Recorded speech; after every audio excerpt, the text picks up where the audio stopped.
অ্যাক্সিডেন্টে আহত প্রাণীর জবাই করার পর রক্ত বের না হলে তার গোশত খাওয়া কি হালাল? জমি বন্ধক রেখে টাকা নিয়ে হজ করলে কি হজ সহি হবে? হজ আদায়ের জন্য স্বামীর অনুমতি নেওয়া আবশ্যক কিনা? অ্যাক্সিডেন্টে আহত প্রাণী জবাই করার পর রক্ত বের না হলে সেই প্রাণীর গোশত খাওয়া কি হালাল? অ্যাক্সিডেন্টের পর জখমযুক্ত প্রাণী দেখতে হবে তার জান আছে কিনা। যদি জান থাকে তাহলে জবাই করার পর রক্ত বের হোক বা না হোক সেই প্রাণীর গোশত খাওয়া বৈধ হবে।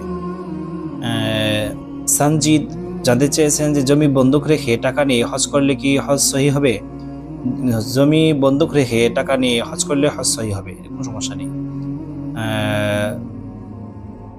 সালমা জানতে চেয়েছেন যে হজ আদায়ের জন্য স্বামীর অনুমতি নেওয়া কি আবশ্যক?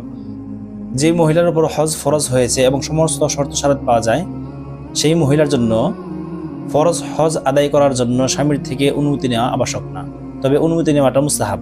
তবে নফল হজ বা কোনো বদলি হজ আদায় করতে হলে স্বামীর থেকে অনুমতি নেওয়া আবশ্যক, কারণ এক্ষেত্রে স্বামীর জন্য স্ত্রীকে বাধা দেওয়ার অধিকার রয়েছে।